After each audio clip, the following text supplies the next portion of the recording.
Hi guys, welcome back to my YouTube channel. I am going to be showing you how to knit different types of mesh designs, and first off I'm also going to show you a ball of yarn. I am using a gazelle yarn. I wrote like 2 balls of gazelle yarn for this project.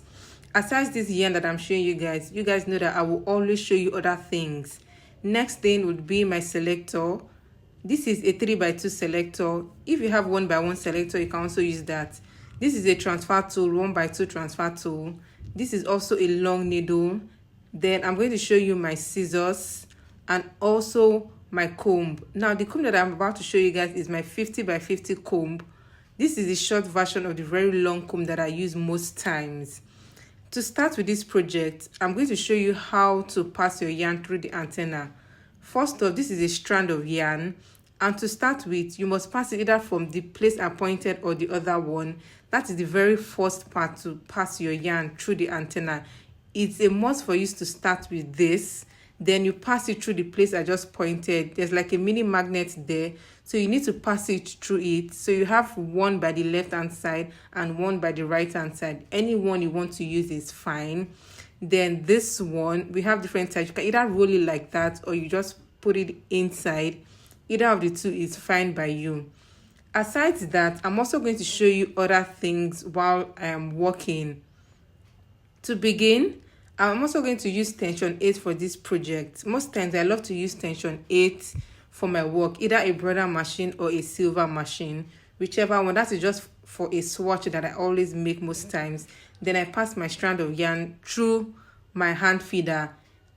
For this project also, I'm using a brother machine for this project. You can use any machine. It's achievable in any machine.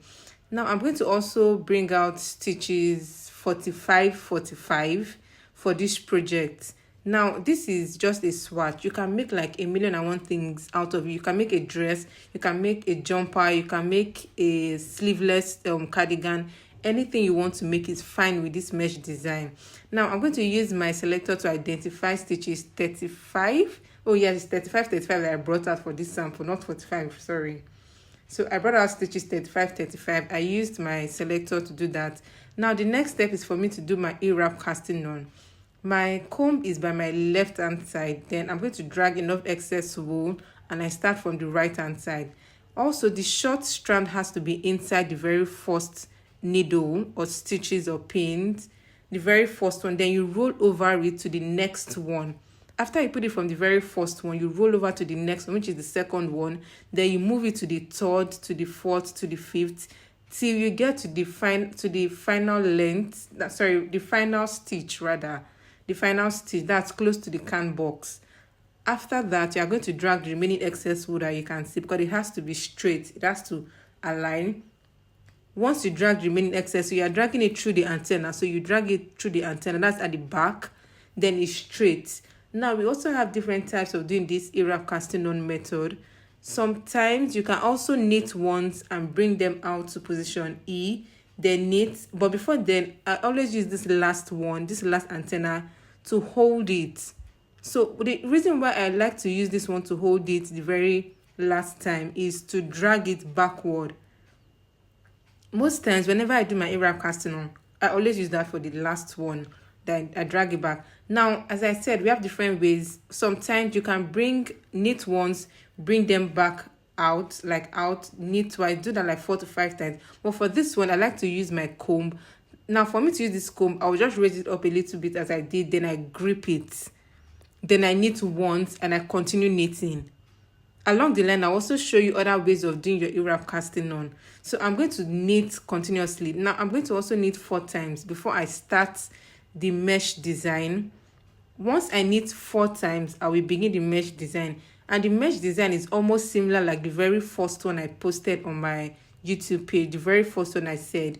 But there's going to be like a twist. Now I've knitted 4 times. I'm going to do the first mesh design, and the first mesh design rather will be I'm transferring from the 3rd stitch to the 2nd stitch. That is what I want to do now. So the 3rd stitch, you count to the 3rd one, you move it either to the left hand side or right hand side. But for this one, I moved it to my left hand side. That's to the 2nd stitch. Then I count 2 I'm leaving the next two in position B. Then I transfer the third stitch to the fourth stitch. It has to pass through the transfer tool. Then you move it to the to the second stitch. Leave two, you transfer the third to the second. You do that till you get to the extreme end. Whatever you have there is fine. So I'll always repeat it, the third to the second, third to the second, because along the line there will be like a twist, because you're going to do the smaller mesh and the bigger mesh, and the bigger mesh is almost like buttonhole. That's what I'm trying to explain to you here. So now I'm done with it. Now I'm going to now use my selector, because they are not aligned, they are not balanced, to move them back to position B. Then I knit once, like the previous one I did. Once I knit once, I move them back to position B. That's those ones I moved to position A before. I move them to position B and I knit 3 times. So sum total is 4 times. So this is the first hole. Then you do it again. You repeat it again. I'm going to do this hole just 2 times. Then I move to the bigger hole, which is the buttonhole. So now this is it. I've done it 2 times. After now, I'm going to do the bigger hole. And for me to do the bigger hole, I'm going to transfer the third to the fourth, then to the fifth. If you realize before, the very first time, the first 2 holes, I just transferred the third one to the second one. For this one, I'm going to I transferred the third to the fourth to the fifth. Then I leave 2. Then I transfer the third to the fourth to the fifth. So that means you are removing 2 stitches. You are taking 2 stitches to position A, then you are leaving the next 2 in position B. Then I'm transferring to the third, to the fourth, to the fifth. Do you understand? So it's quite simple. So that was what I did now. Then you do the same thing by using your selector to move them back. Then you don't forget that we now have 2 at the back, or like the previous one that we had 1. Now sum total will be 6 times, but before then you knit once. Now you're going to either bring out the left, those ones in position A, either the left hand side or the right hand side, but let's work with the ones at the extreme right. Then I'm bringing them back to position B. All of them to position B. Is just like buttonhole. The difference is that the first 2 is smaller, while the next 2 will be bigger. Then I knit once, use your selector, or you can use your hand, whichever one, but I prefer use your selector. Move them back to position B, then knit 3 times. So, but don't forget, altogether it is 6 times. Then you do it again. But now the twist here is it did not align with the first 2 holes. But now the fourth line, now I'm leaving, the twist here is I am leaving 3 in position B. So I'm transferring the 4th to the 5th to the 6th. Then I still leave 2. You can see now I have 3, unlike the very first one it was 2. Then I still maintain the 2 in position B. Then I transfer the 3rd to the 4th to the 5th.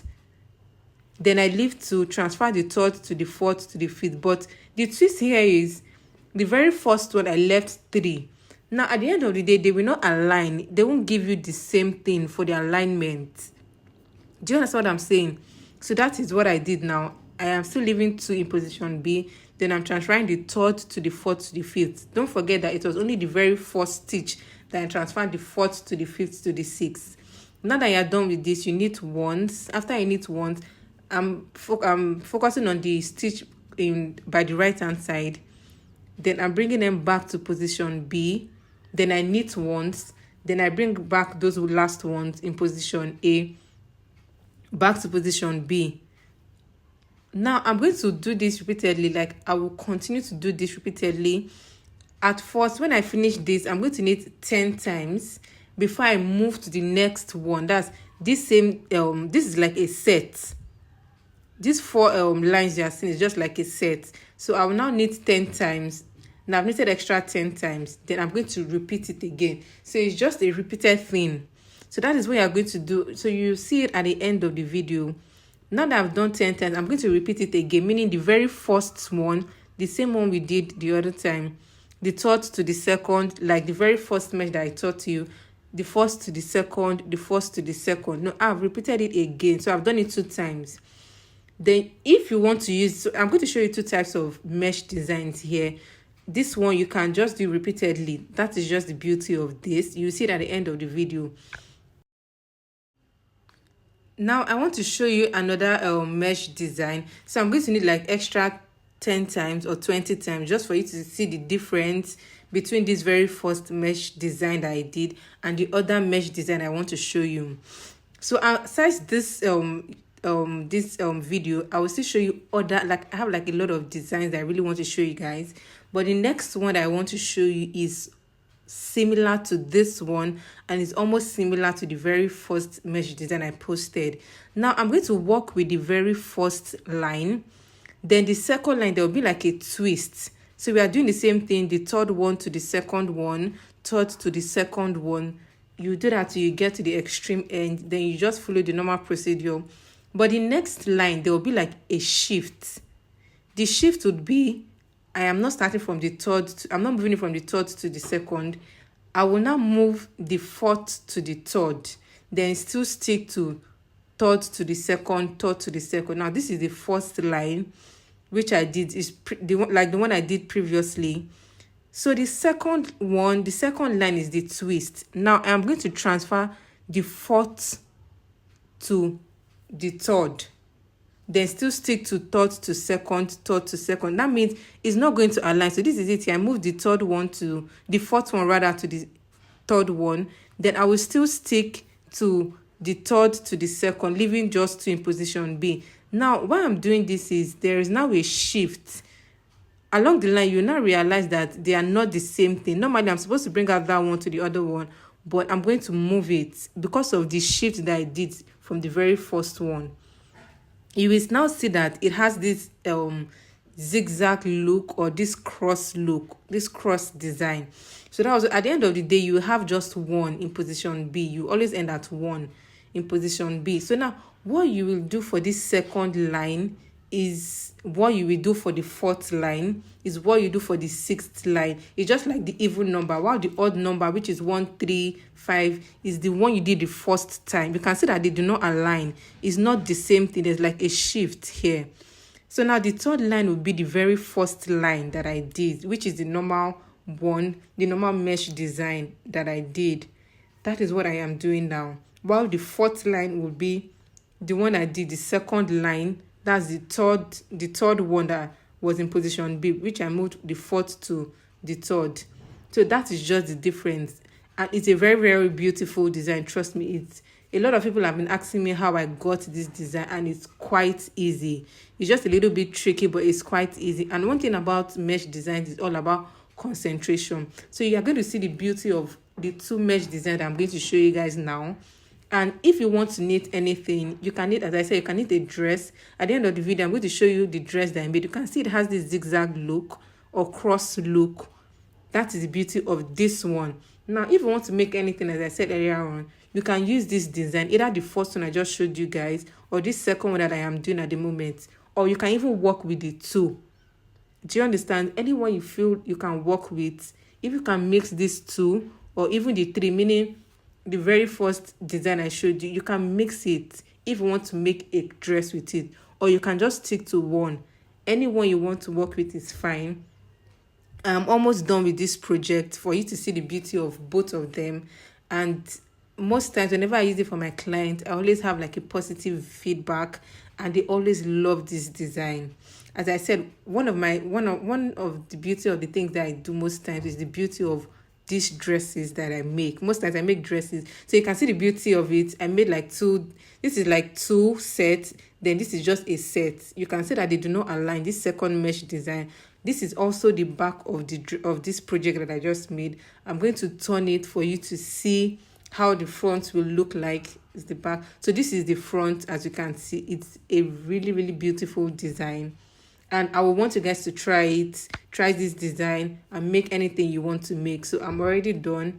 You guys know that I always cast off, and if I want to cast off, I always gauge it into 2. And I love to use my long needle. Like, I don't know, I'm always very excited whenever I'm using my long needle, because I can stretch the work if I want to join it. Like, if I make anything, it's not always stiff most times, but because I always use a long needle, so it's really, really beautiful. I love to use my long needle to cast out. Now, once I'm done casting out, I will now show you the beauty of this project that I just made. And towards the end of the video, I'm going to show you what I made. And the very first design here, I made a dress for a client. I feel so pained that I did not even take the full picture of the dress, but I'll still try and make it again and show you guys. So I'll make it in my next video and show you guys. And towards the end of this video too, the second mesh design, I made a dress that I wore, and I made it for a client of mine too. So that one is on my mannequin, but a client of mine later bought it. So you can see the beauty of this mesh design. I want you guys to try it. Trust me, you will really, really love this design once you are done. So this is the beauty of the project that I just made. You can see the very first one, they do not align. It's having this zigzag look because of how I moved it. And you can also see the second set of mesh design that I made. So I'm about to show you guys. I made like another color. So this is it. This is one color of the dress that I forgot to take a picture with. And this is the other mesh design that I made for a client of mine. And she really loved it. But she had to send me a picture. But she said she really loved it. And I also wore one for myself. So this is also when I started the project. And I was just so happy doing it. And this is me with the one on the mannequin. So don't forget to subscribe to my channel. Bye.